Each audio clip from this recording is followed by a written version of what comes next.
I've actually started making an episode once, and then I was like, oh my God, I already made this.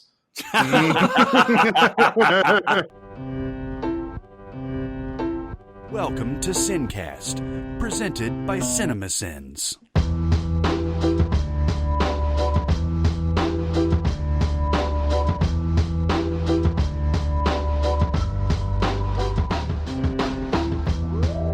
All right, everybody, welcome to the SinCast. This is Chris Atkinson from Cinemasins, joined as always by the voice of Cinemasins, Jeremy Scott. Hello. No, my voice cracked in the middle of that.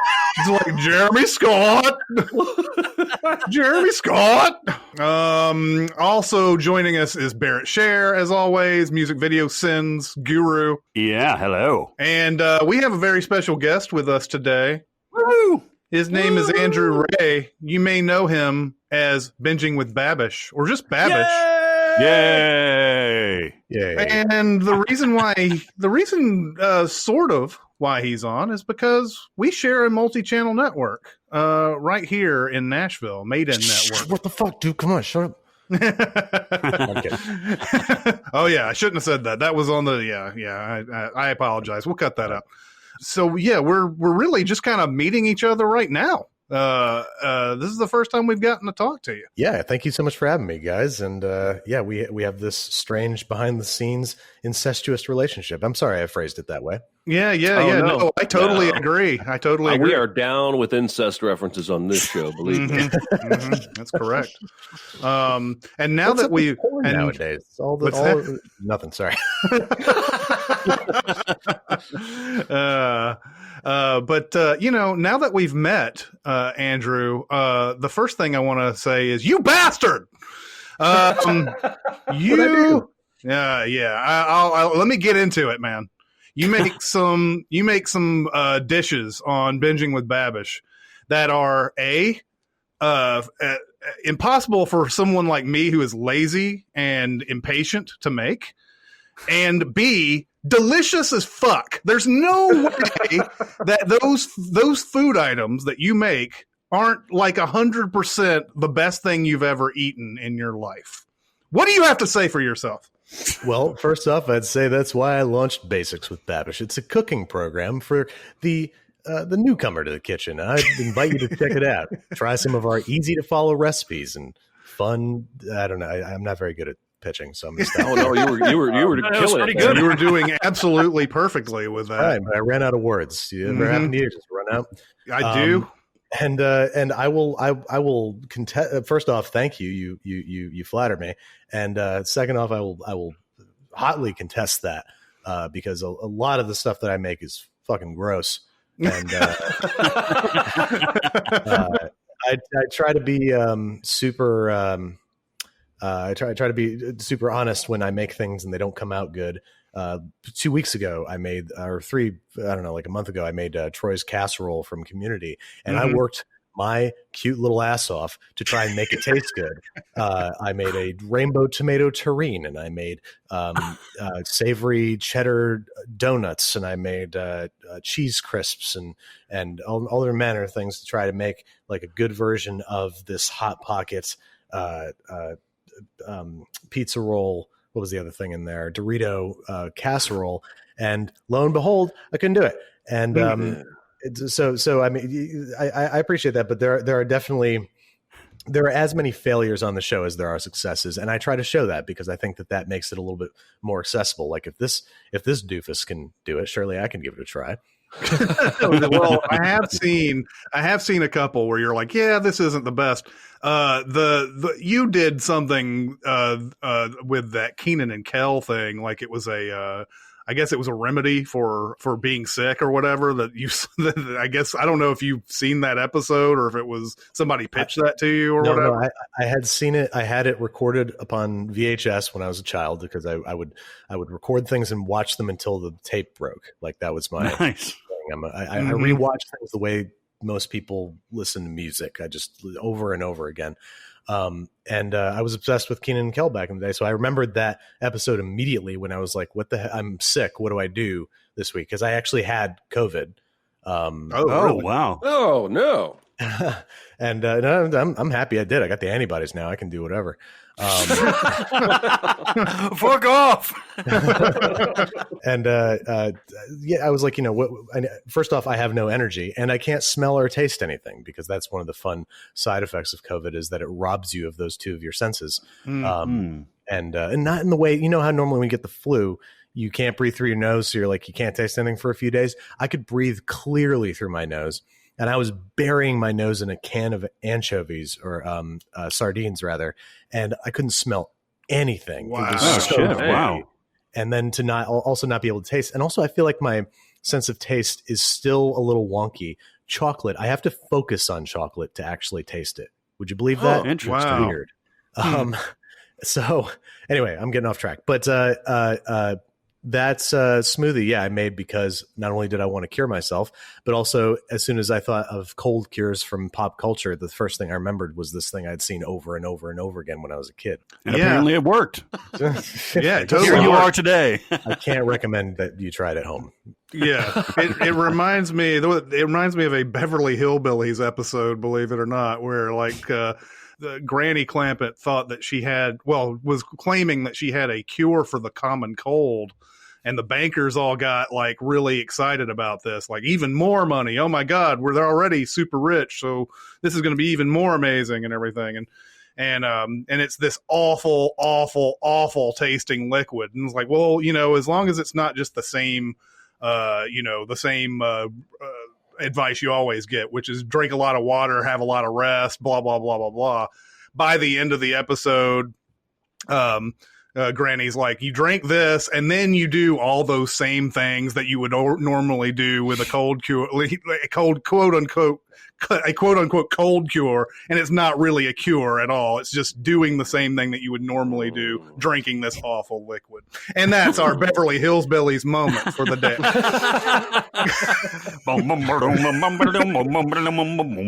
Okay, so I want to talk briefly with Andrew about the Ramadan, because my wife and I followed your Ramadan video to make this dish, and we have now made it 14 times.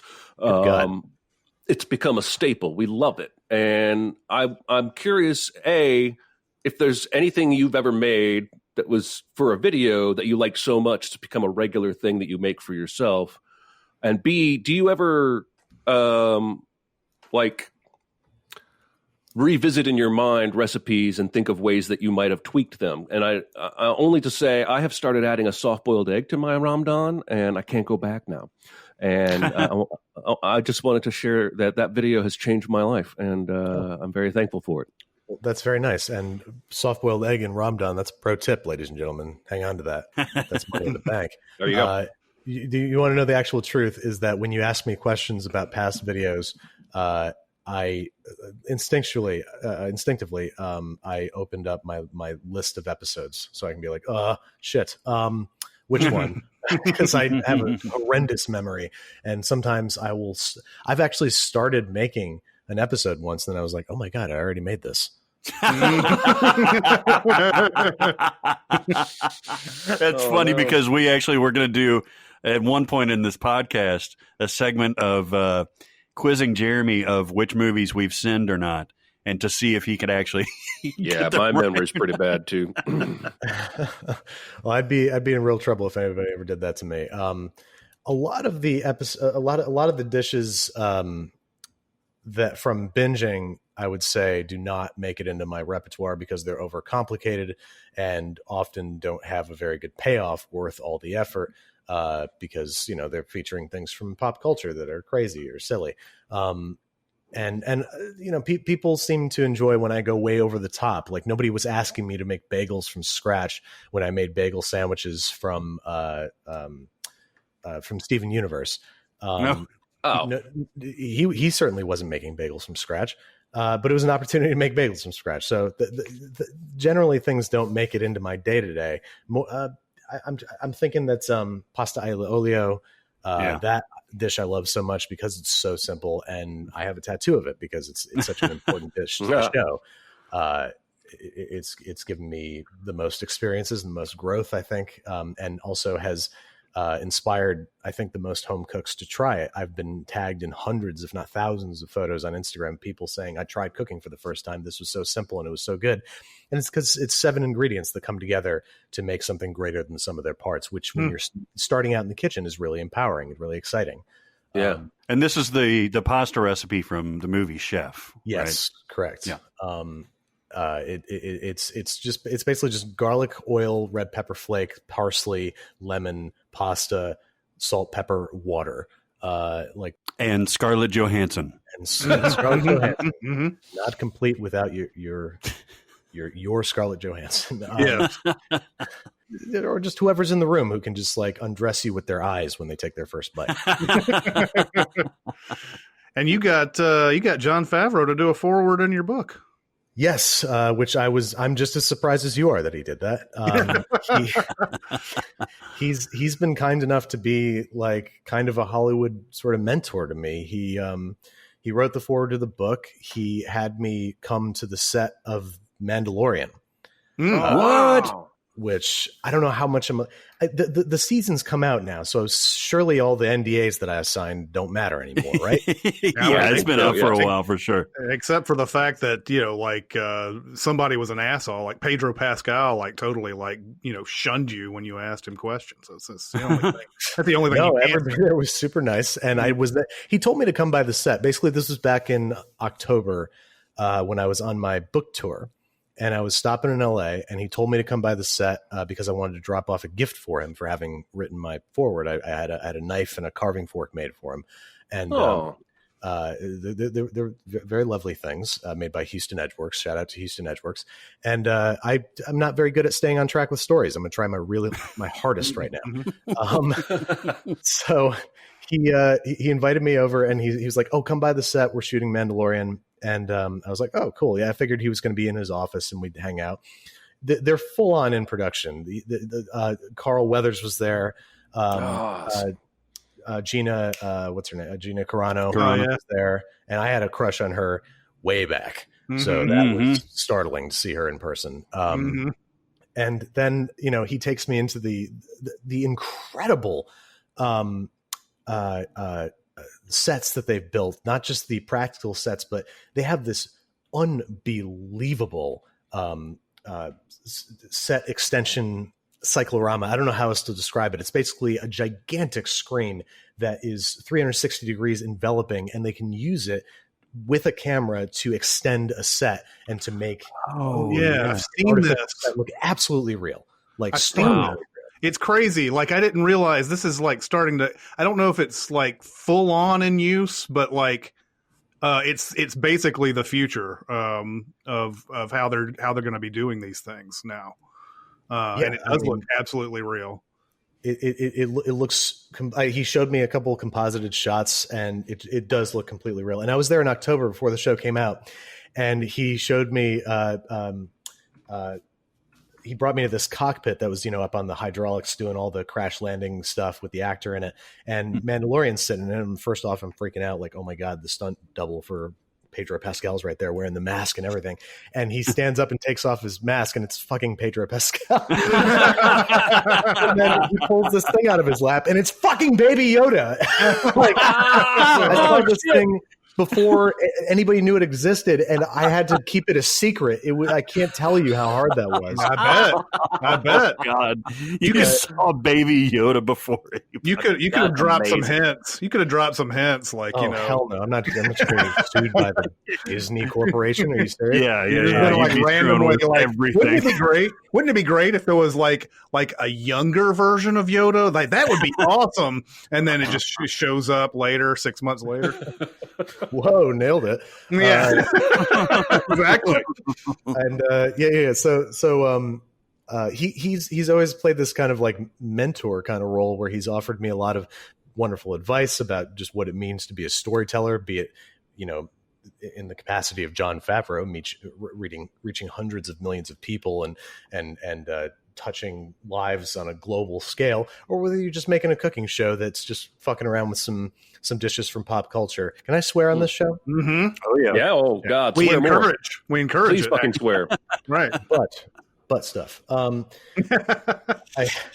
Even if it's just me just fucking around on a cooking show, the importance and the gravity of telling stories and reaching people all around the world, and the connections that makes, and just how magical that is. He's the one who really kind of like tried to instill that in me. It's crazy how kind and how sort of a sage he's been to me since we met, and just the circumstances under which we met. That he just tweeted congratulations on hitting 1 million subscribers, and next thing I know, I'm flying out to LA to go to his studio and be on Chef's show. Like it's nuts. Yeah, that was amazing to see you on. I know that he and is it Roy Choi? Yeah, Roy Choi. That had been on one of your episodes. But to see you on the Netflix, you were on a couple episodes, weren't you? What's fun about that is that was all shot the same day. My show, their show. It's just that at the time, oh really? He was just making the show because he wanted to make a cooking show. It didn't have a home yet. Didn't have it wasn't like they weren't shooting a Netflix thing at the time. It was just his show. And then, they sold it to Netflix for distribution, and it took a little while. So we shot that like 2 years before it came out. You'll notice that significantly fewer tattoos. I believe I saw this episode, but I was under the influence at the time. I was of course. I was in Vegas, and I had some edibles, and I watched that episode. I think it was my first introduction into Babish, actually, was that chef episode. I'm so thrilled that was those are the circumstances. Indeed, right? And then, yeah. Edibles, man. Fuck edibles. Right? Yeah, that's the thing that's great about your show, though, is that, like, you have something that's themed for Once Upon a Time in Hollywood, and it's like, oh yeah, I'm making the macaroni and cheese. And when I first saw that episode, I was like, wait a minute, who cares about fucking macaroni and cheese? Like, who cares? And you watch it, and you make the macaroni and cheese that Brad Pitt does, and I'm like, okay, he made it. That's good. He made that macaroni and cheese, and then it's like, oh, he's not done with you yet. He's going to actually make this from scratch. He's going to make the cheese from scratch. He's going to put all these different kinds of cheeses in it. He's also going to make the noodles himself. And I'm like, oh, shit. Oh, my God. And then, then you make that macaroni and cheese. And I'm like, yeah, that's exactly one of those plates that I'm like, you bastard, because that's the food that I want to eat right now. I want it in my mouth as soon as I see it. And you did say it was part of your Clean Plate Club. So, yeah, tell me about that. About macaroni and cheese in particular, or just blowing out? Yeah, you recipes? can. Yeah, I don't know. Well, first off, that's something that I've kind of the show, obviously, I'm so grateful for its success, and for the fact that it's my job, and the fact that people still watch it. Like, I'm endlessly, constantly grateful. But I've also kind of put myself in a couple corners in terms of like workload, where I still shoot and edit every episode myself. Like, I do the whole thing front to back. Wow. Which is why COVID didn't really slow me down, because I just doing what I was doing anyway. Even though the world shut down, because I'm just going into my kitchen, I'm turning on the lights, turn on the cameras, bring the footage in here, edit it. So unfortunately, that's the fact that I still edit everything slows me down a lot. And the other big problem is that people have come to expect that I'm going to go ape shit with any given recipe. Right. So, some weeks I'm like, God, I just want to make some lasagna and chill this week.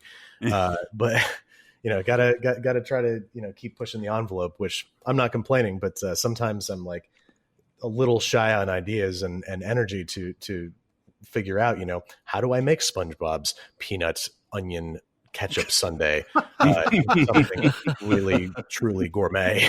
Yes. Which is what I'm doing next. So, oh really? Oh my God! Oh, no. So you're writing, you're doing the recipes, you're doing all the prep, obviously the narration and the editing all yourself. Where are you getting your recipes from? Are you culling them together from different cookbooks and trying to figure it out all on your own, or are you getting advice from chefs or anything like that? How does that work? I've mostly been doing it myself, the way I figure out my recipes is just by investigating the context of the food in question in the movie, in the time, in the place. So for something, if we're talking about Tarantino, for something like the instant mac and cheese, I'm going on Doomsday Preppers websites and the people who are making their own powdered cheese for the long haul. Oh my God, your Google search history has to be crazy. Oh yeah, no, I'm on some list somewhere. Yeah. We are too. Definitely. Yeah. An agitator to some people, I'm sure. And then conversely, something like the apple strudel from Inglourious Bastards that's taking place in World War II France, in Paris specifically. That's where they had the apple strudel. And so, it's a matter of looking at that time in history. Butter would have probably been almost non-existent, but we're talking about a very, very, very nice restaurant in Paris, so they probably have butter. And then how were these things made back then? Going and reading blogs where people post their Oma or their great Oma's recipe from Austria and whatnot, and just trying to be as genuine to the source material as possible and make a recipe, make a dish that is as satisfying as possible to fans of the movie or TV show in question. Oh, awesome. Yeah, it's pretty great. That's the thing that I think separates your food show, which is obviously a really popular genre, from most of the ones that people see. I mean, a lot of people go and they'll see, okay, well, here's the ingredients already prepared, and here's what we do. We put this in, and here's one that's already finished for you, so that you can see it and everything. But on this one, you have you will do it that way, but then you'll go, well, how is this done?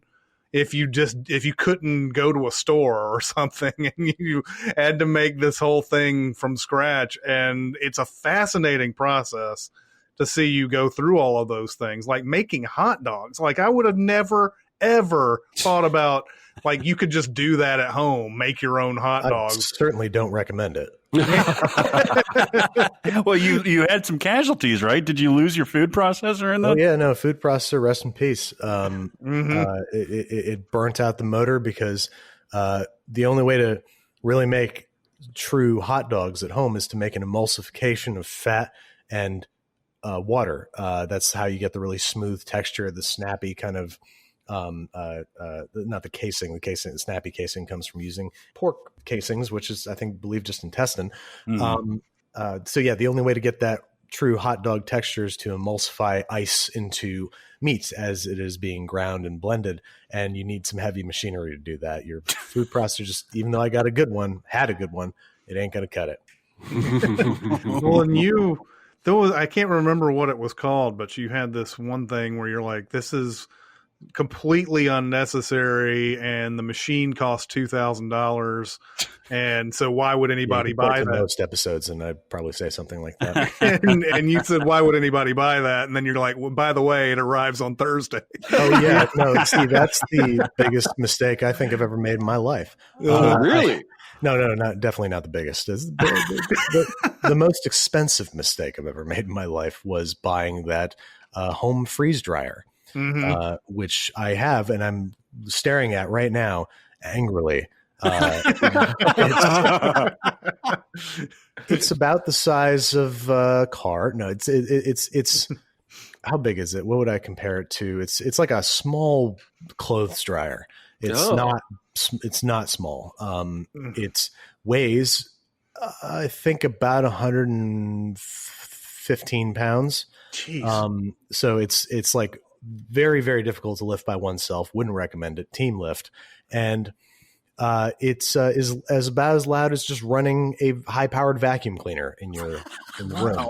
Wow. And it takes a speedy 24 hours to freeze dry anything. So I just bought a house in Brooklyn, and I plan on getting some use out of it when I can put it in my basement and keep it away from other human beings with ears and sanity to protect. But yeah, no, I bought that back when I literally ordered it when I did the mac and cheese episode. And when was that? When did that episode come out?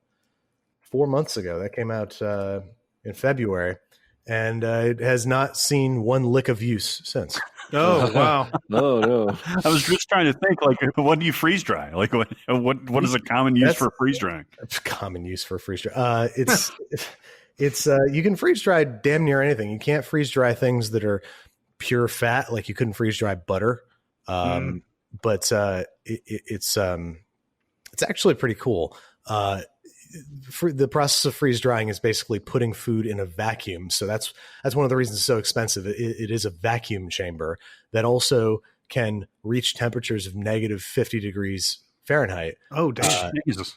And then it also, like, it's so tricky. I don't know whose fucking idea this was to freeze dry food, but like, who was like, okay, we put food in a vacuum chamber, we get it super cold, and we heat it a little bit. So it's every tray has a little heating element that heats up the food under vacuum in way below freezing temperatures, and that drives off damn near 100% of the moisture in the food, giving it an indefinite shelf life. If you put it in an airtight container, you could open it in 100 years, and it could very well still be edible. Mm-hmm. Ooh, awesome! I'm going to do that with my weed. Yeah. Oh, that's this if you want really dry weed, just leave it out. Leave it out for a week. I was just gonna say I stocked up on weed before the whole COVID thing. Mm-hmm. Oh yeah. And first off, it turns out I smoke a lot less weed than I thought.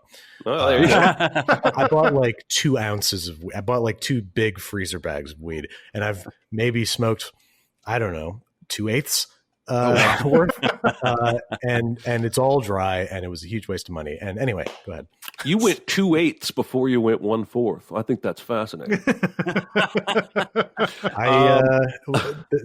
Drug measurement kind of throws me for a loop there. I want to know if you have any white whales, if there's any movie or show food that you have wanted to make, but for one reason or another, you just haven't made it yet. Absolutely. I can point you to the one in particular. I commonly say that I'll do this one as my final episode because I'm probably going to want to retire afterwards. It's Reese's turkey roasted inside a monkfish from Malcolm in the Middle. Oh, My God. Lots of requests for it. Like one of the more requested episodes, I'd say. I've seen hundreds, maybe thousands of comments asking for it. And what it is a whole turkey roasted inside of a whole monkfish. And a whole monkfish, they're like 5 feet long. They're like these prehistoric looking fish. They're huge. They're expensive. They're ugly. And I just know that I'm going to waste both this fish and the turkey, and it's going to feel awful that I'm wasting that just volume of food. And also it's going to come out like really horrible. And I don't even know where the fuck to buy a monkfish. Where does one go to buy a monkfish? Oh, well, they buy them on Top Chef sometimes, maybe Whole Foods. Yeah. Okay. And yeah, they right now they have the 365 branded monkfish. It's so yeah, that's my white whale. That's the one that I'll be doing as my very last episode, and then you'll never hear from me again. I'm so glad I asked that question. That was an episode of Malcolm in the Middle. Like that just seems like such a random. You would think something famous like the strudel from Inglourious Bastards or something, or the breakfast from Pulp Fiction, something, the gravy from Goodfellas. But like Malcolm in the Middle is just such an obscure like thing to come up with. I mean, and I've already done all the ones that you've listed because they're doable and they're popular. There's no reason I wouldn't do those things. Yeah. This one is obscure, but like there's a lot of really obscure stuff. You know what I just did? It's an episode coming out later next month, I think, with Burger Show. You guys know Burger Show? Mm-hmm. Yeah. So Alvin Kylon and I, we do crossovers here and there. And we did a remote episode. We filmed it last week where we're recreating something that probably one of the more hotly requested dishes in the history of the show is steamed hams from Simpsons. Yeah. See, Yeah. I just said the word and listen to all of you. You're like, You Like- know it well. This is a bit from The Simpsons, a brilliant bit that is older than most of the people who love it. Mhm. Like it came out when they were either fetuses or not quite in existence yet. Yeah, and steamed hams was my online screen name for fantasy football, and Chris can attest to this. Like 20 years ago, before it got like meme popular. Now I can't even use that anymore without looking like a doofus. Mhm. There you go. And like sometimes these really, I would call that obscure, even though it's The Simpsons. It's this old bit that was hilarious, but might have been lost to the sands of time if it weren't for the meme sort of tidal wave that it created. And now it's one of the more requested things, even though it's not really a dish even that I could feasibly recreate, because it's not actually steamed hams. It's just Krusty Burgers. He's just covering a lie that he had steamed clams. Yes. And it's hilarious. It's hilarious. It's a great sketch. I don't know why people want to see me recreate it, because there's nothing culinarily doable or interesting about it. What we ended up doing was making steamed hamburgers, which is a specialty of a very small town in Connecticut. So we made steamed hams in that way.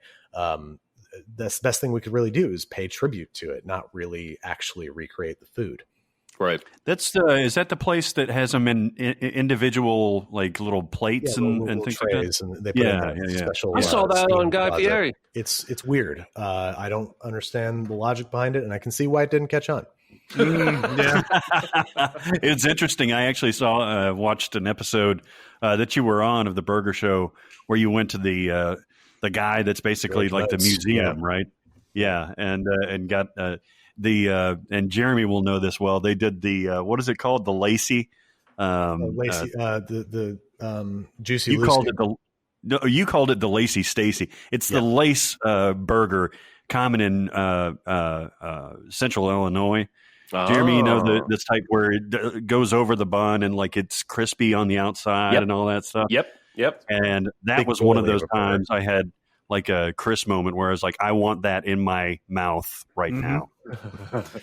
Yeah, I mean it's good, and that George Motz is the preeminent burger scholar, and they gave him his own show on First We Feast. Go check it out because he's amazing. He did the steam burger. There's a special steam cabinet that is made by the local peoples of this town in Connecticut, and it seems pretty pointless to me, but they enjoy it. And I come from a town that champions something called the garbage plate, so I'm not in a position to talk shit. Where are you from? I'm from Rochester, New York, and a garbage plate is it's a drunken dish. That's really all it's good for. It's basically a plate with mac salad and French fries, 2 burgers, 2 hot dogs, cheese, and then covered in this stuff called hot sauce that isn't actually hot. It's just called hot sauce. It's basically a meat sauce made from onions and grill scrapings, like all the grill, like the cheeseburger scraps that get sounds scraped amazing. off. It does It's sound amazing. amazing. It is. Awesome. I've It's had awesome. it. It's amazing. Yeah, I imagine so. So I'm not gonna shit talk Ted's or whatever it's called in Connecticut. It does sound way better than steamed hams, though. It does. It very much does. Thank you. You were talking to us before we actually started recording that you ironically started to commute since COVID started up and everything, whereas before you were always at home. What's the story behind that? So, as a result of making the show, I've been working from home for almost 4 years now. I started the show when I had a full-time job. I quit the job after about 7 months of making the show and have been working from home since. Right before COVID became the pandemic that it is, I put an offer in on a house in Brooklyn. It's a townhouse, and it's got 2 levels in the basement. that I'm going to be turning into my studio and my offices and all that stuff. We're trying to expand a little bit by moving into this place. And so I was very excited about it. Then, the world economy started to collapse and all, so my banking guy was like, if you're going to buy a house, you should do it right now. You should pull your money out, spend every cent on a mortgage, just do it. Because it's not safe anywhere else. And I was like, well, you're the expert. And so I bought the house. I'm living there now. I moved in the end of April. And moved is a generous term. I'm in my apartment in Soho right now, the place where I was living before, and everything's still here. My bed, my couch, my camera, gear, lights, everything, because I can't move out of my apartment. My building won't let me until social distancing is lifted. Oh, wow. I got a lot of shit here that I can't just walk down the stairs or use the passenger elevator because I'm on the 12th floor, and there's a freight elevator that opens directly into my apartment, which is like a godsend, but I'm not allowed to use it. So as a result, ironically, as everybody begins staying home because of COVID, I became a daily commuter. Oh my God, from Brooklyn to Manhattan. Which normally would be a nightmare. It is a 15-minute drive, fellas. There's no traffic out there. Wow. So timing could be worse. Could be better. Everything could be better. But it's very strange. I'm very safe about it. I'm still able to do it zero contact because I got a car. Yeah, I'm in this really weird netherworld where most of the world has been put on pause. And not only am I commuting, I'm busier than I've ever been. I'm trying to put out more content with less help than in the history of the show. I got no crew. I got no editorial support. And I'll tell you, it's running me ragged a little bit. Yeah, I would imagine so. What would be the normal commute from your place in Brooklyn to Soho? Like, what would be the trains or what? Well, blessedly, I don't think I'm ever going to have to experience that. It would be like two different trains. It would probably take from my house to where I live to my apartment. It'd be a solid 45 minutes to an hour, depending on how busy it is. And happily, I should be out of here by the end of July. I should be all set up in Brooklyn in the new studio, so I shouldn't have to experience that, hopefully. Yeah, well, that's insane. I would have never guessed that was something that someone had to actually bother with during this whole thing. That's kind of crazy. I do have one more question, Chris, before we move on. It looks like you've been everywhere. You've done like the chef stuff with Jon Favreau. One of, I think, our favorite movies, even though it's paper thin in my opinion, as far as stakes or anything like that. It's such an easy movie. It's such an easy movie. I've watched it probably a dozen or more times. It's I'm trying to think of what to compare it to. Obviously, there's way fewer stakes in this than even Chef. What is it called? It's on Netflix. It's this retired Japanese guy who starts going around and just eating sushi. No. Samurai Gourmet. That is the best. If you guys are ever like hungover and you need something entirely without stakes, there's never tension. It's basically this retired guy in Japan, I think in Kyoto. I can't remember where he is, but he retires from some office job, and it's just him like comparing himself in his imagination to a wandering samurai of antiquity. And as he's going into these like restaurants and eating quote unquote without restraint, and just his internal monologue as he's trying these dishes. And also the food photography is just pornographic. It's resplendent. I really recommend it if you ever want to watch something where you're just watching an old guy eat and enjoy himself a lot. That's beautiful. That's beautiful. Yeah.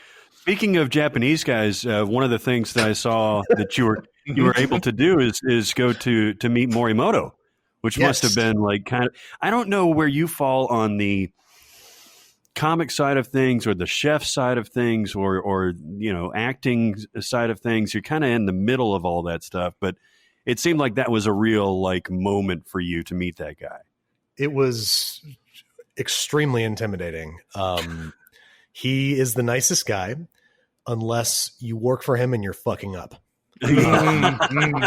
When he's very nice to all of his employees, but there was one dude who was like clattering around a little bit too much, and he went back there and he just grabbed the pan that the kid was working with and just banged it on the countertop. He's like, "You're making too much goddamn noise!" Like just, and then just came back over and was just like super chill again. Just turned it right off. He's a super chill guy until he's tested, and then he's like, whew, he's a force to be reckoned with. I'm not entirely sure he knew what he was getting into that day with me.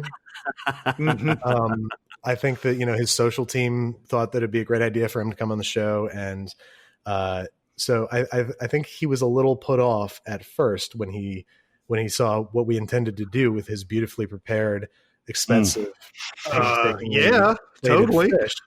But then we explained the premise of what the show is and why this was funny in a cosmic sense, and he got into it, and we had a good time. It was a very cathartic, exciting, why the hell am I here? Why does this man want anything to do with me kind of moment? I have a lot of those. That's awesome. Because it's amazing how much pop culture you must consume in order to be able to recreate these things, especially faithfully.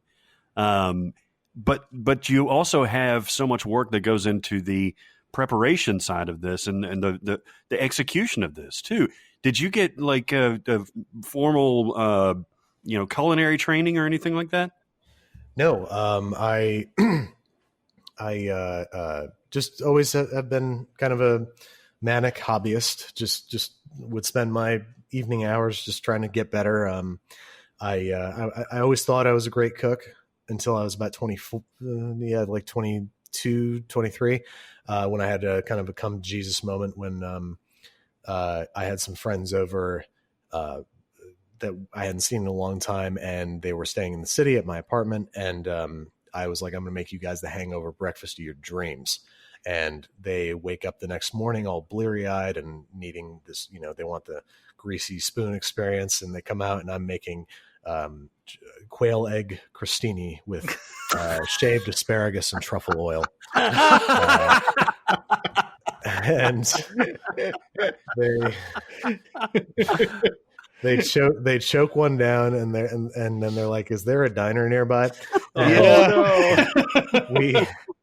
go to the diner and we're having like chilaquiles and burritos and beers, and I'm like, "This is the kind of food people want to eat, good food." And that isn't like trying to challenge them. I'm not smart enough, and I don't have enough of a command of the craft to challenge people with my food. I need to just be good at making normal, approachable food.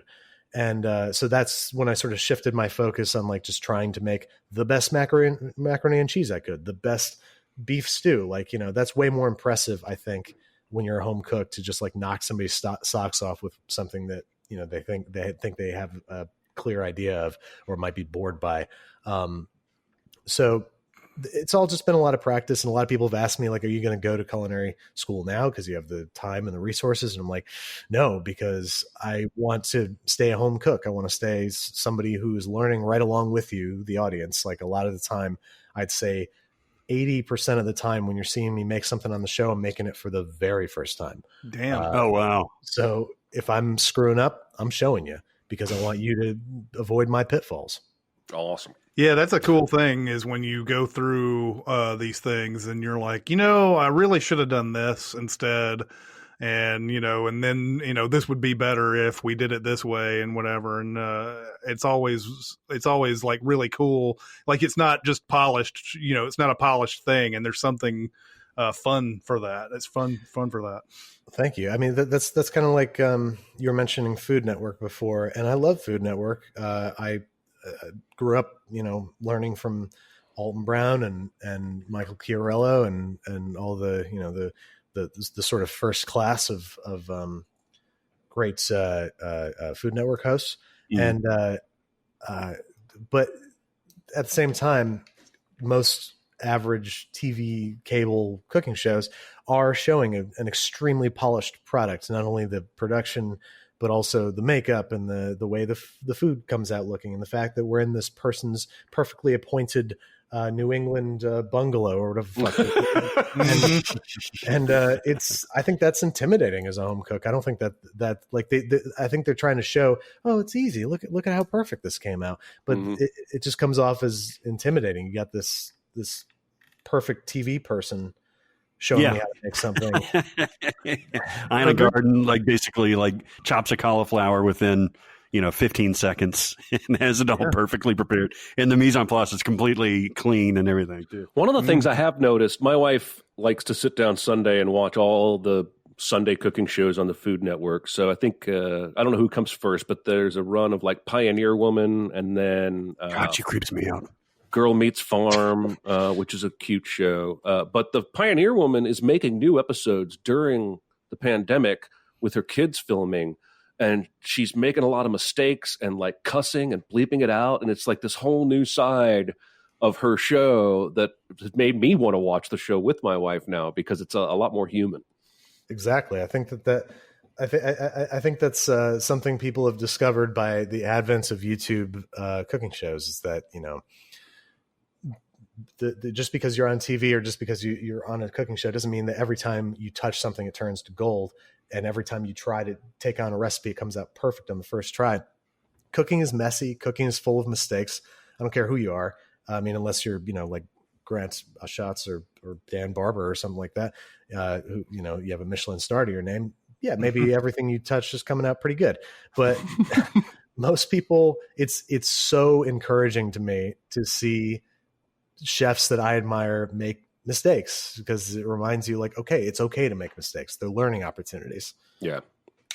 Are there any episodes that you're surprised took off as much as they did? Or are there any that you were surprised didn't take off as much as they should? Absolutely. I can tell you, I'm pulling up my list again because I can't remember my own work. Yep. I thought that I figured that people would want to watch Buttered Noodles, which is a recent episode that I did, because they're like, why is there an 8-minute long video on how to make buttered noodles? This is going to be weird. But it's far and away one of the more successful. It's accrued 4.3 million views in 3 weeks. That's fantastic. Channel. Thank you. And that shocked me. Let's see. It's probably hard to find one because you've got a lot that are that have taken off quite a bit. I would hate to complain about the channel's performance, because you're not gonna catch me complaining. But also, sometimes I will be very disappointed in the way videos perform, but if they have enough utility, they tend to just trickle in more viewership. Basics with Babish sourdough, when I had Joshua Weissman on the show, it barely cracked 1 million views in its first week, which I know that's a lot, but that's kind of the sort of that's how I sort of judge a video's success, is if it cracks 1 million views in the first week. And it barely did. And I was like, oh man, we put so much work into this. It's 25 minutes long. And and he flew all the way out to New York from Texas to shoot this with me. And oh man, we got a stinker. And now I'm looking at it, it's got 3.7 million views because it has utility. If you want to learn how to make sourdough, this is a definitive guide. Especially in these days, right, where everybody was starting to do their bread making and all that stuff. Yeah, we were ahead of our time with that one, I guess. Yeah. Well, there's one episode that I think you guys. It may be my favorite one for a lot of different reasons, but I never saw that Simpsons episode where they went to New Orleans. I don't know what season that is. There is a point, even though I had watched the Simpsons from its inception. I was one of the original Simpsons viewers. I got to about season maybe 20, because I'm very completist. But like I was done. I was done after 20. And that episode, I had never seen it before. And you went through the thing that they did. I didn't even know it was a play on The Simpsons, at the very beginning of that episode. And I was like, this is very well done. This is really cool. And then you show it side by side later. And I was like, oh, you were just imitating that the whole time. Yeah. And that was a particularly wild experience because the thing that we went through there, the fact that it was day 2 of our shoot, and we see that, or I'm sorry, it was actually day 1 of our shoot, and we had flown to New Orleans. I flew me and my friends and Brad and the crew, the whole squad in New Orleans, and we were trying to hit something like 16 restaurants a day.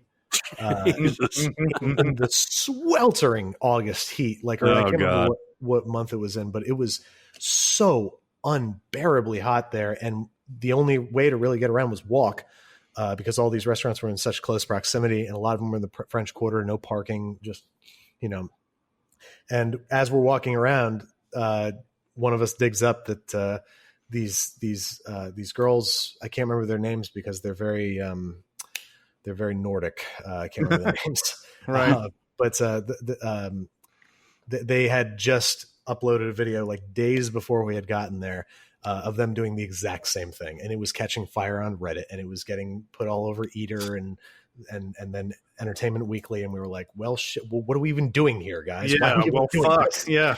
And so we ended up just paying tribute to them and saying, congrats, you beat us to it. And it still worked out, but that was disheartening, to be sure. I imagine so. Could go all this trouble to get to do this, and then you just see, oh yeah, I already did it, and it's that's a South Park thing. Simpsons did it, Yeah. but that had to have been. But you made the most of it. It's a great episode. Thank you. It's a really fun one to watch, and the fact that you guys give that credit in there is it makes it all the more endearing. Well, they certainly earned it, because they did just as good a job without a production staff and people keeping shit on track and carting us around and making sure that we were it was just the two of them just rocking it, and so my hat is very much off to those two. Katrine, I believe, was one of their names. Mm-hmm. You mentioned in that episode that you had been to New Orleans many years before, shooting a documentary. What was that all about? So the three of us, me, Rashid, and Sawyer, we are all old friends since 9th grade. Rashid, I lived with for a while making the show. He was my roommate, and now I don't have a roommate no more. My girlfriend was my roommate now, I guess. Right. So we had all been friends for a long time. Then freshman year of college, during the summer, it was the summer after Katrina, we wanted to do a trip somewhere, but we didn't want it to, I wanted to make a documentary because I was a film student. I wanted to try to exercise my craft or whatever. It was so bad. So bad. Unwatchable 90-minute long documentary of just like back-to-back just scenes, like pointless, no storyline. Terrible. It's like Amy Adams' documentary in Her, where she's filming her mom sleeping. But just us gutting houses, and then interviewing a congressman, and then interviewing a person on the street, and then just fucking nonsense. But I wanted to stretch my I wanted to see if I could make something. They wanted to do something good with their summers, so we went there and we gutted houses for the summer, and it was a transformative experience. I had never been to any place like New Orleans, and I don't think I ever have since. It's probably my favorite place. The people and the food and the culture and just the way it looks and feels, and the way you feel when you're there. You feel welcome. It's unlike any other place in the world. You've obviously never been to Fort Wayne, Indiana. Spoken That's like correct. a true guy who's never been to Fort Wayne. Yeah. Yeah, no, that's true. I've not been. But yeah, so that's where that came from. And then that video of us going there, that was kind of our reunion video. It was the first time the three of us had been back there in going on 13 years. Oh, wow. All right, guys, it's time to talk about BetterHelp. BetterHelp! Yeah, it is. BetterHelp's good stuff. You know how good this service is. My counselor. So it's summer, even though we're social distancing and all that stuff. People are taking vacations. People are taking trips to social distance in different areas. My counselor was out for a vacation. Told me plenty of time in advance and everything. But I'm also out of town on vacation with the family and everything. And I absolutely am so addicted to this service that I scheduled a therapy appointment from vacation. Awesome. And that's one of the unique, and I make a little bit light of it, but it's one of the unique facets of BetterHelp in that I can do this remotely. I can do this. I can connect with my counselor via whether it's video or whether it's chat. And I'm going to do a chat option for this, whether it's phone or that kind of thing. I can actually do that as needed. And, I need it. So that's a feature that you don't find with standard therapy. Now, nothing wrong with standard therapy for absolutely many purposes. But BetterHelp has unique features that really, really do make it something special, I think. And the platform itself is great. And the way that they go about matching you with a counselor that is not only licensed and fully trained, but also specializes most of the time in the stuff that you say that you want to work on. And it's a tremendous service, and we can't recommend it enough. I just want to hit on the same points that I know people pre-pandemic who were avoiding therapy for a number of legitimate reasons. They don't want to go out. They have too far to travel. They're much, much too private. They're not comfortable in some office talking about themselves. And BetterHelp solves all of that just by giving you the ability to do it remotely. You can do it with text, with video. And it's just a really flexible service that has proven during the pandemic to be more useful than even before. And I hope you'll check it out. Yeah, so go to betterhelp.com. That's better, HELP.com/SinCast. And you get 10% off your first month.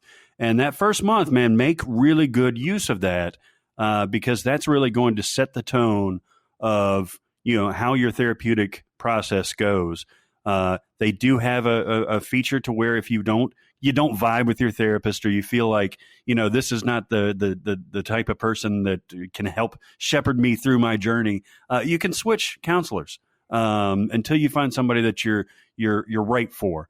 And that's a nice thing. There's no judgment or anything like that.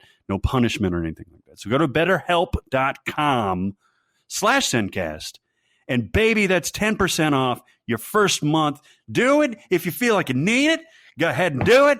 betterhelp.com/SinCast. Yeah. Yeah. Do we want to get into the main part of the episode? Andrew, do you have time? Yeah, no, I can hang out a little bit. Yeah, okay, you want to do a couple of recommends? Totes Amazeballs. They're great. It won the Academy Award. Oh, for what? For best movie ever made. We'll throw out some recommends and warrants, and why don't you go first, actually? All right. Well, I mean, I'm a stand-up junkie. That's something that I haven't really... I mean, it's not like it's a secret. I don't know. It's just I haven't really talked about just my enduring love for stand-up. I think it's one of the more underappreciated art forms. Like, obviously, stand-up is having a big moment right now, largely in part to Netflix, I think, because it just gives any comedian with a following the opportunity to have a special, which used to be something that you'd have to wait for years and possibly never even get on Comedy Central or something like that. But now, there's specials for virtually every stand-up comedian I can think of on Netflix. And I think it's such an underappreciated art form to be able to go on stage and command an audience's attention, both as a storyteller and as a comedian, as somebody who can make them laugh, but also keep them engaged in what they're talking about. Like, that is such a talent that I can't even imagine having the ability to do. And I have so much admiration for it. And I love it. I love that somebody can get up on stage and talk, and that's enough to make me laugh harder than any other medium, any comedy movie, any whatever. It's very special to me. I love stand-up. Anyway, that's my rant on stand-up. And my recommend is going to be a stand-up comedian named Nate Bargatzi. He is from Tennessee.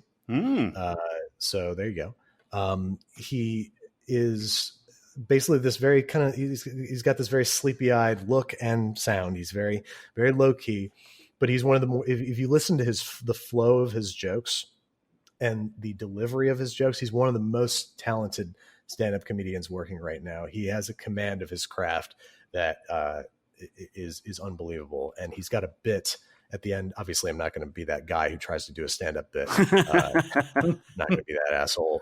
But he's got a bit at the end of his most recent special, The Tennessee Kid. It's about Starbucks, and it's about getting a cup of milk with ice in it. It blows me away. I've never laughed so hard at stand up in my life. So there's my rant / recommend. That's amazing. He's from Old Hickory, right outside of Nashville. And he's my age, so I actually may have met this guy at some point. That's funny. Yeah, I'm definitely going to have to check this guy out. I know I've heard of that Tennessee Kid. Is it on Netflix? Yeah, they pushed it on. It's on Netflix, and they pushed it on homepages a little while when it came out. And I just watched it because sometimes you got to take a risk. Stand up, sometimes it's going to be funny. I don't know. Yeah. And, you do. And, he crushes it. Nice. I've got a follow-up stand-up, actually, if you guys don't mind. It's the 846 special that Dave Chappelle just did. I saw this. I've never seen anything like this. Andrew, have you seen this yet? I've seen it. It's amazing. It's gut-wrenching. I've never seen him so angry. Mm-hmm. No. Like, he gets angry in his stand-up sometimes. And I think that Dave Chappelle is the best stand-up comedian maybe of all time. Because he is effectively the best storyteller. To be a good stand-up comedian, you have to be a good storyteller. And he will get you hook, line, and sinker with stories that are entirely made up. Yeah. Like the one about kicking somebody in the pussy. Yeah. That's a story he fabricated for a joke, but you are buying into it, and that is such a talent. Anyway, don't get me started. No, yes. it's absolutely great. I mean, some of his specials recently haven't been my favorite, but there's some, like, he'll come out and say, like, I'm such a good storyteller. Like, I'll tell you the punchline for this, and I'll come back around to it, and I'll surprise you later on. But even with those, there was an anger there in those most recent specials on Netflix in particular that you didn't quite see in Chappelle's show. In Chappelle's show, it was more lighthearted, I think. There was still the same issues, I think, but it was treated with a lighter touch. And these newer specials, even though he stuck his foot in his mouth with certain issues and everything, seemed like they had a rawer edge.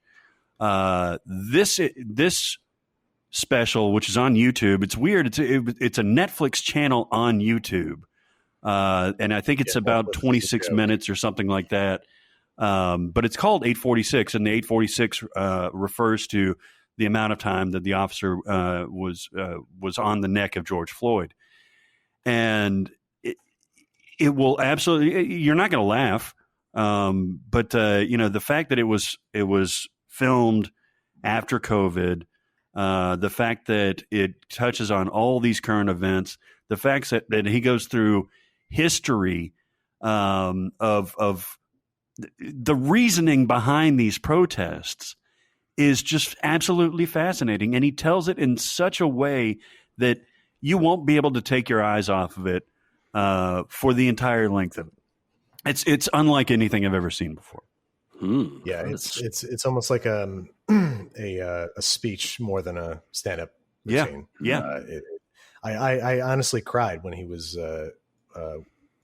when he truly peaked with his anger Yeah. about George Floyd and explaining why it was called 846, I teared up because, obviously this is such a horrible thing that has affected our nation so profoundly, and to see him sort of contextualize it the way he did, it's very powerful. Yeah. I was just to be able to hold everybody's attention that they're coming to hear what they think is a comedy show, and then he doesn't make it a comedy show at all. And usually that makes your audience turn on you, but you can feel the audience being like, well, gosh, he's just so good at this. I don't have to laugh. I'm just wrapped in attention. That is one of the most amazing things I've ever seen. Yeah, it's like they're in church. Yeah. I mean, you could hear a pin drop, and it's funny every once in a while. He'll be like, "You laughing yet?" Like he'll kind of antagonize the audience. But everything is hinged on the next word, even the way that he holds a cigarette and doesn't light it. And you're waiting for him to light it. But like, that's just part of it. Like you're hinging on every single word that he's saying. And when he does emote in a way that I don't think I've ever seen him emote before, at least non-comedically, I'm like you, Andrew. I got teared up and I was like, man. And he does it for a purpose. He says, this is the reason. Imagine if this happened to you. And he tells the story about the police officer and that kind of thing. And he's like, and now everybody's out there saying that police lives matter. Like, this is the justification for what we're seeing right now. How are you not understanding this? And it puts it in a way from his perspective, which is very unique, that I think is, I hesitate to say, I think everybody should watch this. I think this is something that, and maybe that's why they put it on YouTube instead of behind the paywall, that this should be appointment viewing, I think, for everybody.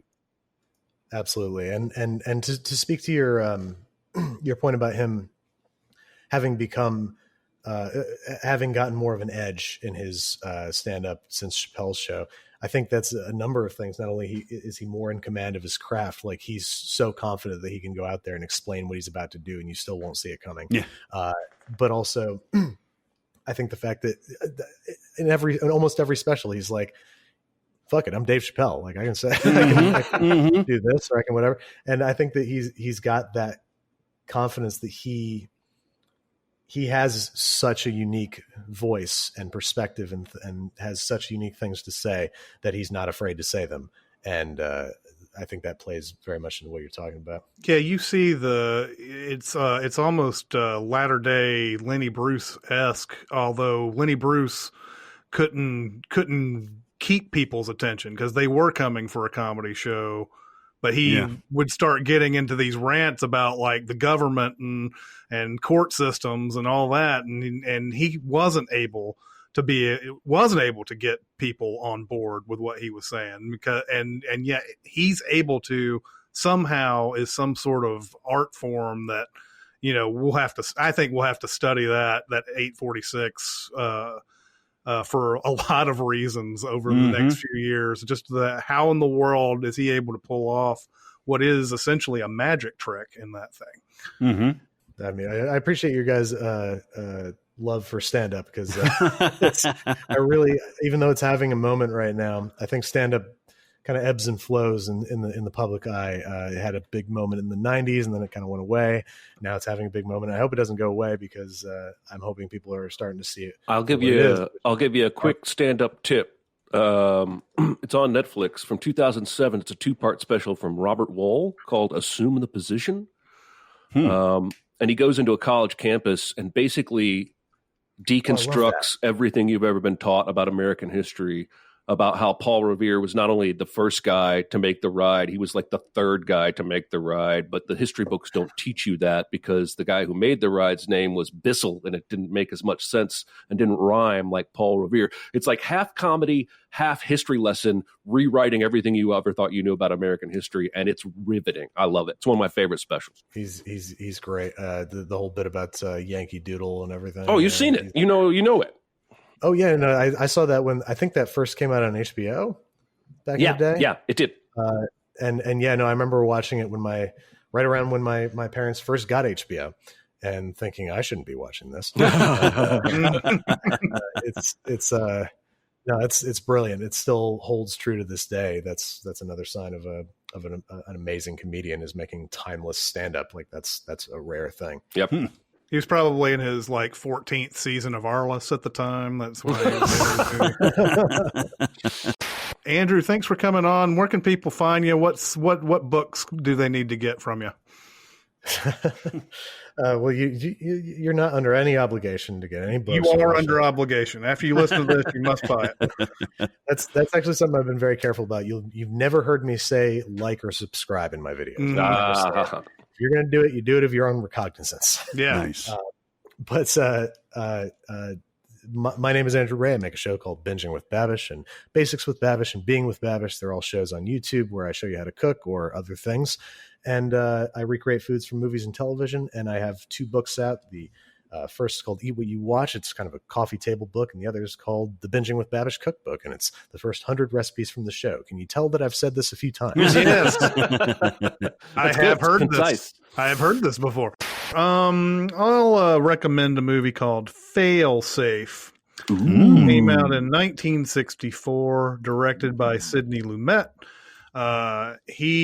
This movie came out in the same year that Dr. Strangelove came out, and that is important because they are about the same thing. Oh wow! I've heard about this. Yes. Yeah, they're about the same thing, and there were lawsuits about it even. And I even believe I think it was Columbia Pictures came out with both of these. So I don't know who was suing who. I haven't read that whole It's one half of the company suing the other half of the company. Right. I mean, I think Kubrick was very, very adamant about getting his movie out first so that he wouldn't be that second movie that deals with this. And so Dr. Strangelove came out in January of that year. That's back in the days when January wasn't a garbage dump. It was just another month. And Failsafe, I believe, came out in the fall, like September or something like that. So it's about the same thing, except it's serious. We don't have, the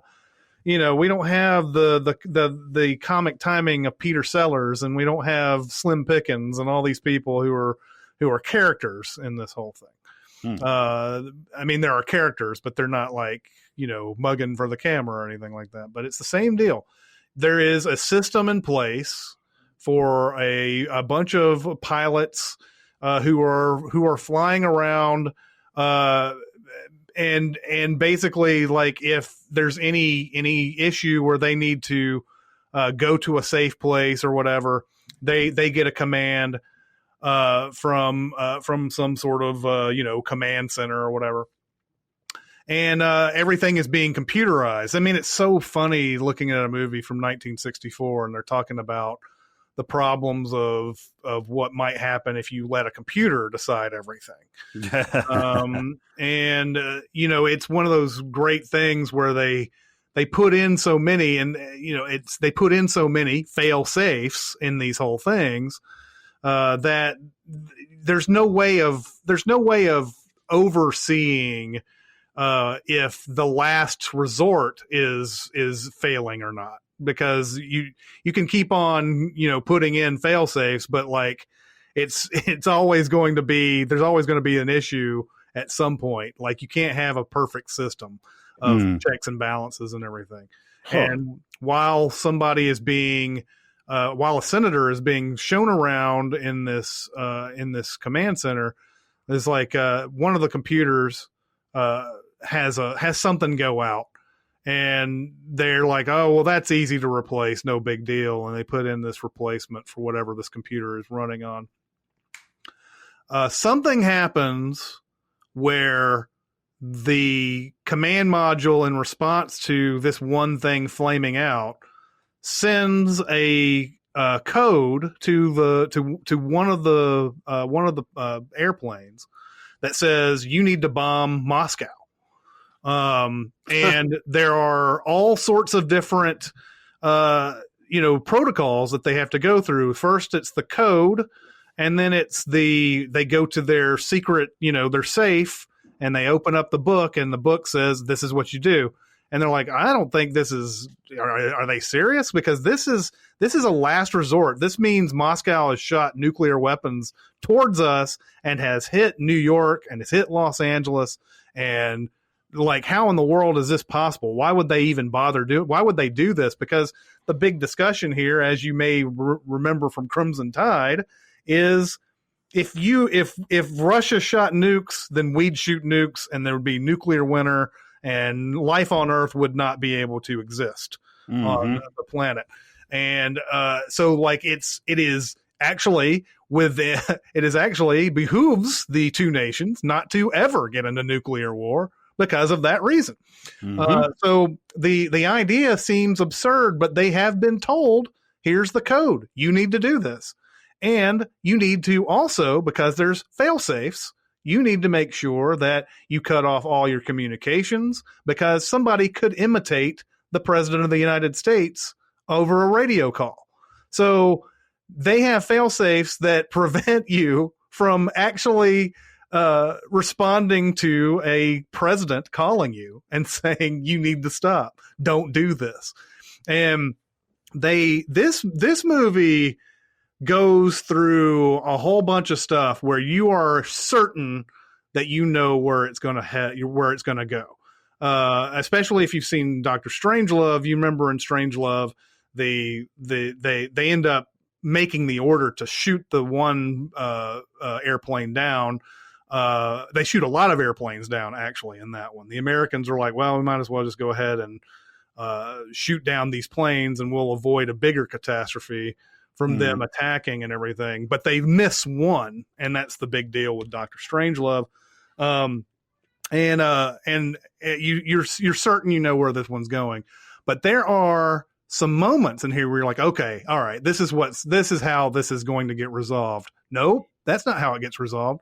And then by the time they get to a really critical point, the president has to make a decision that your jaw will fucking drop. And what this president, Henry Fonda plays the president. Walter Matthau's in this movie too. There are a lot of I'm trying to remember who else is in this. But this movie is really, really fucking good. It is a great compliment to Dr. Strangelove. I watched these movies back to back. Oh, really? Yeah, just to kind of see the sort of the similarities and everything. How each movie decides to resolve its issues. Larry Hagman is in it too. Pre I Dream of Jeannie and Dallas, Larry Hagman is in this, playing a Russian translator for the president.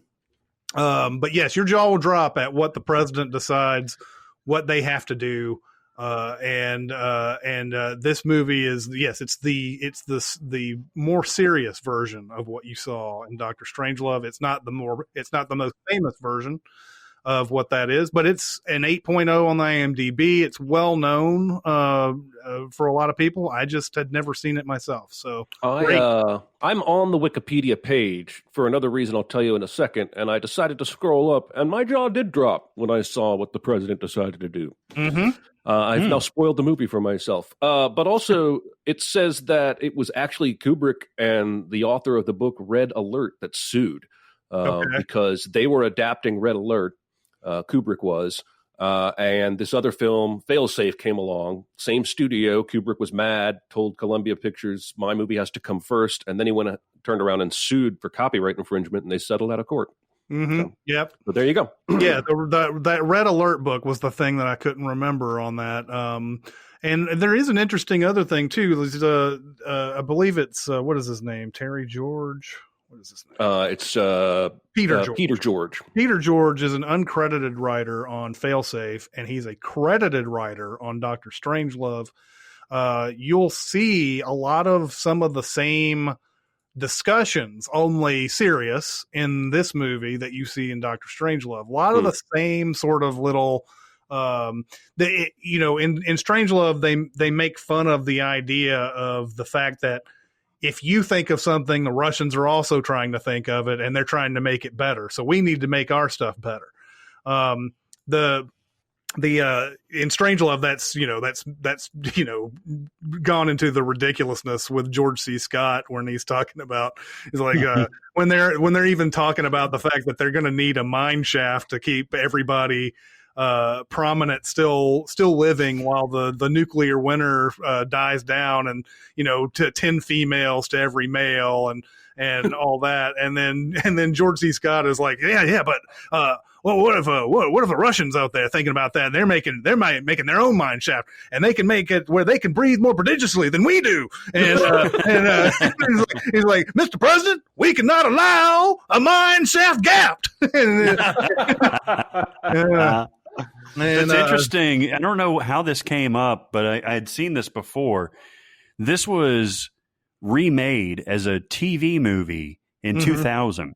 And it was aired in black and white, and it was George Clooney, obviously before he became mega George Clooney. Actually, right in his, he was mega George Clooney. At this he point. was, yeah, and it was Harvey Keitel, Richard Dreyfuss, and Noah Wiley, and Stephen Frears directed it. Yeah, and I wonder. I mean, I really want to see this version that you were talking about, Chris, but I kind of want to see this 2000 version too. Yeah, same here. I mean, now, I had forgotten because I was going through the research on this, and I saw that it's got a 7.3 on the IMDb. Oh, so really? It must be pretty decent. I mean, the story itself is hard to fuck up. I mean, that's riveting no matter what. You put that kind of scenario into a movie, but I kind of want to see that other version too. Oh man, Brian Dennehy, Sam Elliott, James Cromwell, Hank Azaria, Don Cheadle. Jeremy is definitely going to watch this version first. Then he'll watch the Sidney Lumet version. He'll be like, I kind of like that George Clooney version better. By the way, ironically, Richard Dreyfuss is the president in this. Yeah. My name is Bob Rumson, and I'm running for president. I don't know why I found that interesting. Anyway. I'm going to recommend a show.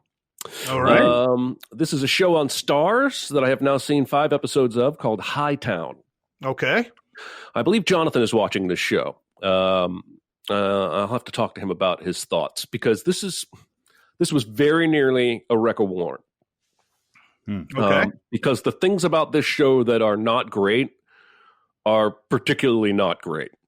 But ultimately, what sells it is the lead performance, and the actress's name is Monica Raymond. She was apparently on one of those Chicago shows about rescue people and medical bullshit. I'm looking, hang on. Chicago PD, Chicago Fire. She's been on all of them, apparently. Well, because I think they've had like crossovers too. So who knows which one she's actually on? I don't think even they know which one they've been on.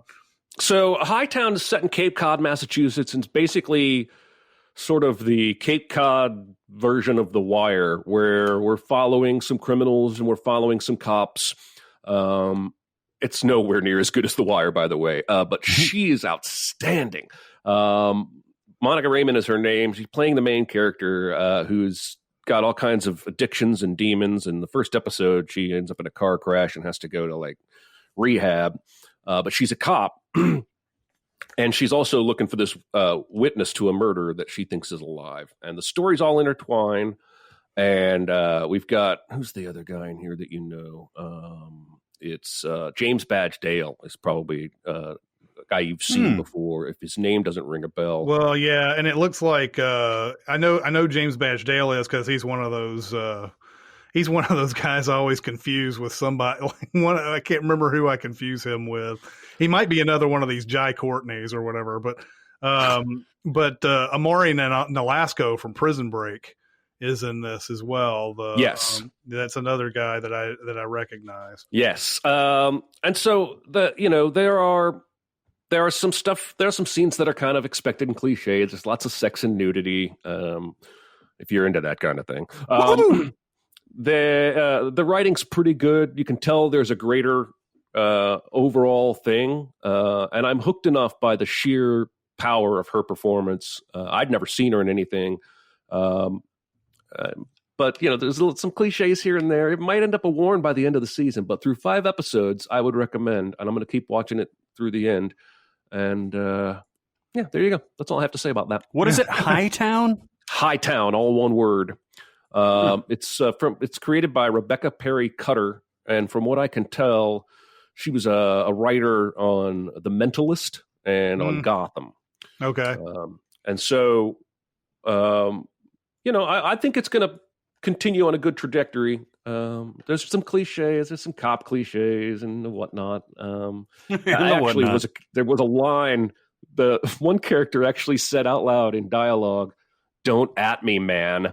And it pulled me right out of the episode. But there's enough good and interesting here that I'm hooked. I'm going to keep watching. So there's your recommend, almost a warn from Jeremy. Cool. All right, I'm gonna do a quick recommend because you guys have a bunch. This is actually timely because this holiday, as of this posting, has just happened last Friday, and hopefully we will have had or will have for you an interview with this director. It's a movie called Miss Juneteenth, and it's, if you don't know about Juneteenth, it's been in the news fairly recently because the president wanted to do a rally, I believe, in Texas on the day of, it was in Tulsa. Tulsa, on the day of Juneteenth. Juneteenth being the day that they marked as a holiday in Texas because it's when 2 years after the Emancipation Proclamation, the slaves in Texas were told that they were free. Before that, they had not been told, and it had not been official policy to release them.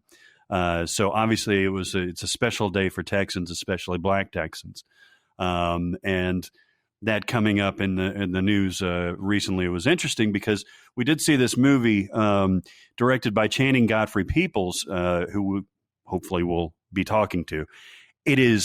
It moved me. It really did move me. It's about a working class African American single mom in the sense that she's separated from her husband and the father of her daughter. She's a former beauty pageant winner, Miss Juneteenth, and she wants the same for her daughter. So she's entering her daughter into this pageant, and her daughter is a very more precocious and rebellious version of her mother, and she's kind of complying, but also doing it in her own way. So the story, that's really the crux of the story, is the relationship between the mother and the daughter. But all the other supporting players are fantastic in this. She's working 2 jobs. She's barely scraping by, but she wants this better life for her daughter. And it's the lead actress, Nicole, I think it's Nicole Bahari, turns in what I with no joke would say is an Oscar-worthy performance. Yeah. She's absolutely magnetic in this movie and centers it. You could totally buy that she was a former beauty queen. Yep. And you could totally buy that she's fallen into this situation where she has to do the best that she can. And it's absolutely fantastic. I would totally recommend it. It's on all the all the digital platforms, VOD and all that stuff. Miss Juneteenth, it's very, very good. Yeah, it is. It is actually very good. The Juneteenth holiday, I need to know more about it because it surrounds the fact that a general from the Union Army came and said, "Here, this is, you're all free," and everything. And I'm wondering if it's mainly because they had just never heard of the Emancipation Proclamation there, or if it was because Texas was just so far away that they weren't able to get they weren't able to enforce it. If you know your history, you'll know that the Emancipation Proclamation didn't just end slavery. Like it only was after once the Union armies would come in and liberate a state that actually came through. Also, the fucked up thing about it is that as a political sort of move, it did not include the 4 Union states that were still owning slaves. It didn't include Missouri, Kentucky, Maryland, and Delaware, of all states, that still owned slaves. It was very targeted towards the southern states. And so there was some political maneuvering going on in the Emancipation Proclamation. And, they had to, only when states were liberated could they actually free them. It's interesting. I need to know more about Juneteenth itself, because, it seemed like to me that was something that was happening throughout the Civil War, was that, they had to liberate a state first before they could give that announcement to anybody and everything. So that's something that if we talk, to her, I'm hoping to discuss a little bit. Yeah. It's a great movie. I have a warn. Jonathan and I are going to mini pod this, and I've decided I'm just going to go ahead and talk about some of these movies, because I see so many other movies for other reasons, and I never get a chance to really include them in my recommends and warns. And so I'm going to warn one of these when we're going to mini pod this. So you're already you already know what we think about this, what I think about this anyway. But Artemis Fowl came out on Disney Plus, and it's, I guess, based on some book that everybody likes, and this is non-spoiler. I think Disney just gets in their way sometimes, gets in their own way.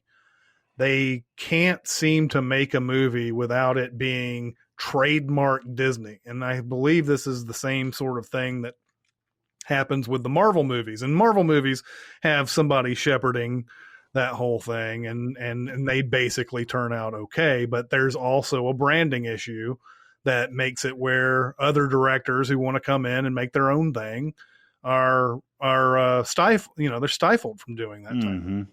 And you sit there and you watch a movie like Artemis Fowl, which is directed by Kenneth fucking Branagh.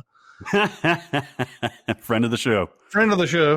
And you're just like, what is there about this movie that is Kenneth Branagh? Uniquely Kenneth Branagh. Why did you need him to direct this movie? I think you could have gotten anybody who could just take orders to make this movie. There's just, I think from the very beginning, we don't know who Artemis Fowl really is, and before you can even kind of get to know him, the action starts, and the action is almost pretty much all in one place. And it feels like a movie that should sprawl over the entire world, and in a way it kind of does, I guess, but not like in the way that you think. And it's just the movie is just too Disney-fied. It's too, there's not any meat there. It doesn't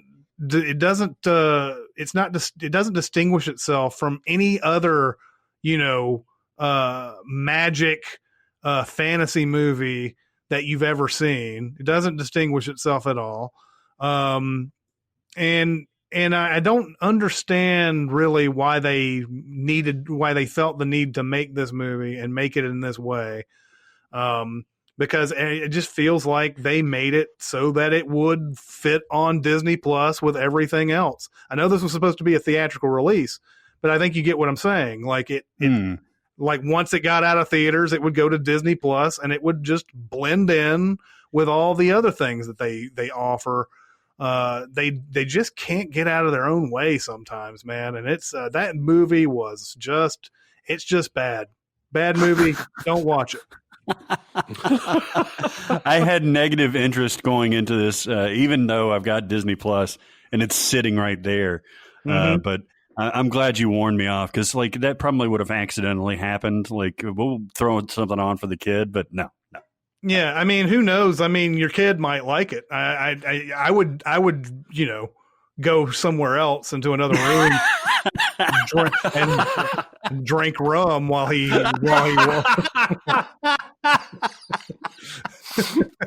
All right, I have a prescription. Yes. Oh boy! All right. I would like to. I'm going to do a twofer. I'm going to double dip real quick. I watched a movie called Ophelia with Daisy Ridley. This is essentially a non-comedic Rosencrantz and Guildenstern are dead. It's the Hamlet story as you know it from Ophelia's perspective. Huh. And Interesting. about the best or worst thing I could say about this movie is that it's totally fine. Okay. I don't think anyone has ever finished that movie and said, thank God I watched that shit. I'm really happy. It was pretty boring. The movie I really want to warn hard is a movie from 2019 called Miss Bala. Okay. Oh, I heard about this. This is kind of exploitative. Is that a word? It is now. It's like one of these movies that wants to, it feels like it's trying to be a very pro-woman movie because the woman is the hero and eventually she kicks a little ass. But the movie puts her through so much shit that feels gratuitous. This is a 22% on Rotten Tomatoes. This is about a girl who is American visiting in Tijuana, a friend of hers who's from Tijuana. They go to a club and a bunch of criminals come in and kidnap her friend and shoot up the place. So Gloria, that's her name. And this is Gina Rodriguez. Yeah. She's a fine actress.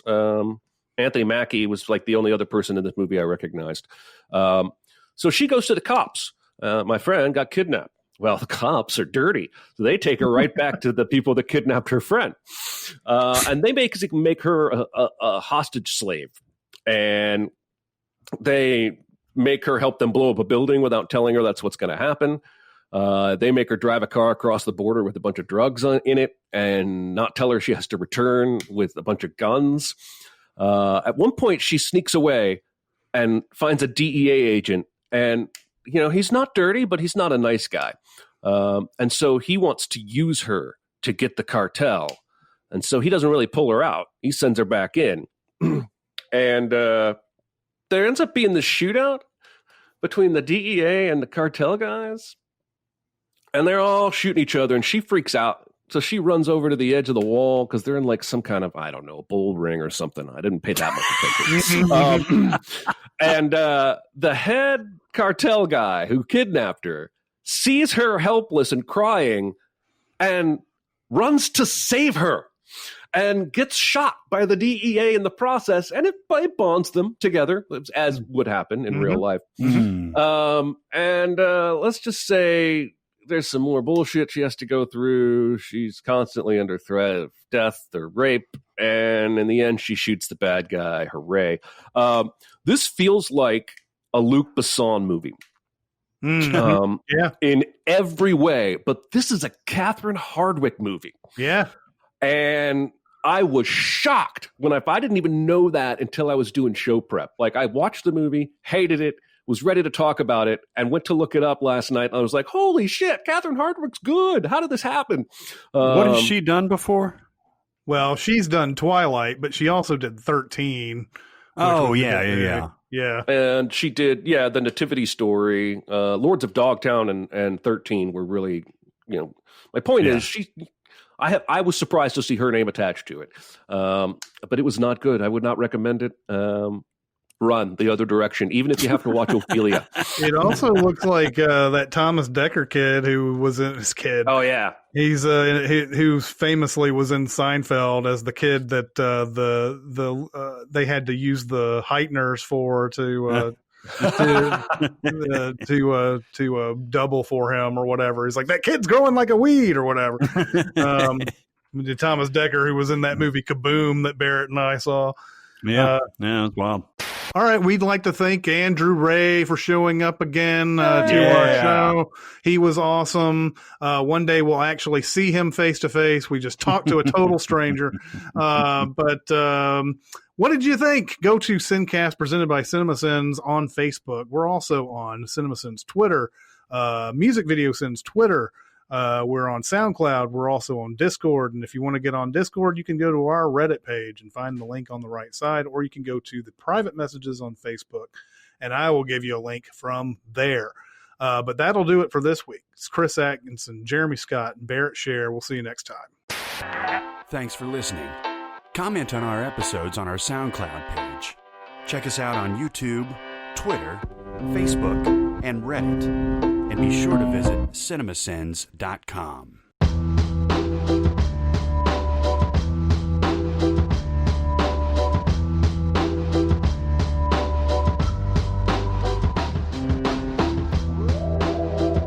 I can reciprocate that Thank you. that sentiment. Yes, but do absolutely.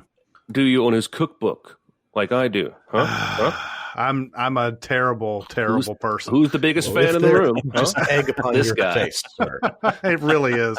I'm sitting here saying, man, I watch all your videos and I don't have the book. I tell you what, though, even if I did have the book, there's probably no way I would make some of the stuff that you make on these things. I wouldn't blame you. I actually, Publishers Weekly was said this is one of the few cookbooks that tells you when its recipes are bad. Yes. Don't do this. You look perfect to me, both inside and out, as a person and as a waveform. You look perfect. Yes. So far, this has been the most affirming podcast I've ever. It is. I'm sure you get, much like Darius Rucker with Hootie and the Blowfish, everybody calls him Hootie. I'm sure you get Babish. All the time. I mean, the number of times I've been compared to Darius Rutger, was that his name? If I could, if I had a nickel, Yeah, absolutely. Are you so crazy? Yeah, I mean, you can't go down the street without people pointing. Hey, that's Hootie. Yeah, exactly. Even Key and Peele do that too, and they made a whole thing about that. Do we want to go ahead and get right into the episode then? Let me take my clothes off first, since we've got right. We don't have any visual. Yeah, things. since we're not on Google Meet, you can. Let me put my clothes on. Okay, right. Almost got the. I will do a half thing. I'll go bottomless. and I'm taking off my hat. So yeah, there you go. If it's going to be one half, I repeat, the suspect is hatless. You like that scalp, Yes. don't do you? you remember the what is it? The second Harold and Kumar movie where the dude has the bottomless party? Do you remember this? It's the Guantanamo Bay. I don't. I have that movie memorized, and I can't remember that. He has the there bottomless you party, and so Harold and Kumar walk in, and maybe the Christmas one. But anyway, they walk into this party that I think that David Krumholtz's character is having, and he's got all these beautiful women. They're all bottomless, and they've all got their bikini tops on and everything. And he's in a hot tub, and he's talking to Harold and Kumar. And this girl gets in and starts to take off her top, and he's like, "Don't you fucking do that! Keep that top on. This is a bottomless party only." And she's like, "I'm so sorry." I'm thinking out of my depth here. I know a lot of very obscure trivia about a very few movies, mostly Short Circuit. Yeah, of course. If you're going to know a lot of obscure trivia, Short Circuit is a good one to show off. I'm also here to be your if you guys need a Frasier, what's the word I'm looking for? A devotee, what's the hell is the word? A preacher? What's the word I'm looking for here? A Evangelist? guru. If you need, yes, thank you. If you need a Frasier evangelist. Yeah. my you know friend. what? Sorry, but Jeremy is that person. We are now Sounds like best we got friends. ourselves a Frasier off. I Honestly, had no idea. honestly, you and Jeremy sound like you would get along very well because the very Babish name comes from the West Wing, and I know that Jeremy is a big West Wing person. So Is that where you got that name? Yes, sir. Oh, I had no idea. That's awesome. Yeah, my White wife House is Counsel, actually. Oliver Babish. Yeah, my wife is currently binging West Wing. She's on you season lucky 3 dog. right now, and she's never seen it, but she's loving it. So I like to be an evangelist for that show too. Well, please tell her welcome to Flavor Country from me. Who played the character? The Oliver Babish? Platt. Yeah, that's right. Self-same Oliver Platt. Mm-hmm. Oliver Babish, Oliver Platt. Yeah, he doesn't like to have to be referred to by a different name if he can help it. He likes to play Oliver as much as possible. It's like how Jack Nicholson always plays characters named Jack. Mm-hmm. That's right. Have you guys seen that new Bill and Ted trailer? I have. What's the deal with his face? Yeah, what's wrong with your face? His face looks weird. Well, the whole thing looks weird, but like his face looks weird. Yeah. I don't know. I really don't know. What's wrong with your face? That's from Red Letter Media. The guy I think it was during his Star Wars reviews, he'd always find a way to fit in a "what's wrong with your face." We have a gift.